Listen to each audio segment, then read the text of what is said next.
Dans Silo, la sacrificature s'exerçait toujours et des offrandes continuaient d'être placées sur l'autel.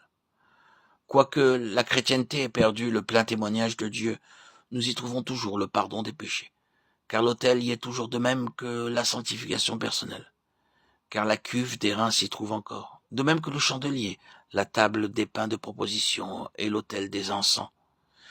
Il y a encore de la lumière et de la nourriture pour certains, et beaucoup savent ce que signifie la prière. Mais cependant, ce qui est vital n'y s'y trouve plus. L'arche n'y est plus. On peut y voir l'œuvre de Christ. Mais le Seigneur lui-même, dans sa personne, n'a plus sa véritable place.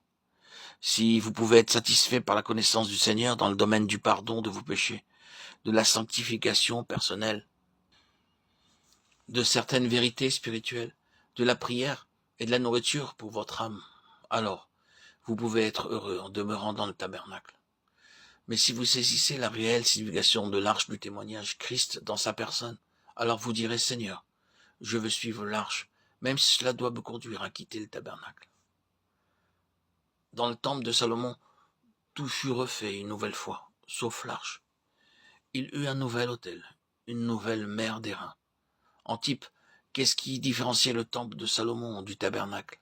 Le premier préfigurait la présence de Dieu au milieu de son peuple, pendant le millénium. Le second parlait de sa présence au cours des pérégrinations du peuple dans le désert.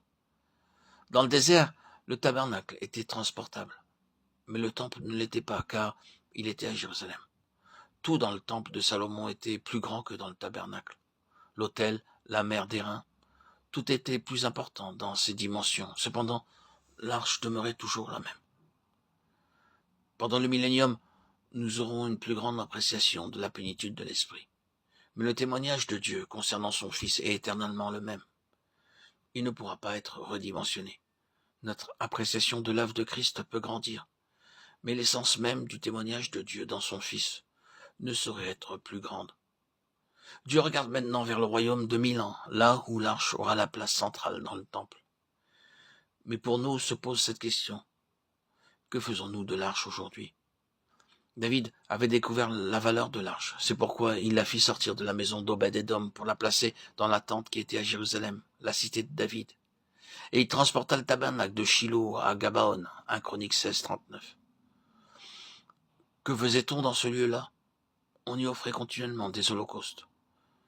Le tabernacle à Gabaon était sans arche. La gloire de Dieu était partie de là. Cependant, nous pouvons lire que des holocaustes y étaient offerts continuellement, matin et soir. Et tout dans le tabernacle a été fait selon ce qui était écrit dans la loi de l'Éternel. De la même manière, l'adoration est toujours apportée au sein de la chrétienté organisée. Et dans plusieurs lieux, cela est fait, selon tout ce qui est écrit dans la loi de l'Éternel. Cependant, il manque quelque chose de fondamental. Le témoignage de Dieu n'y s'y trouve plus.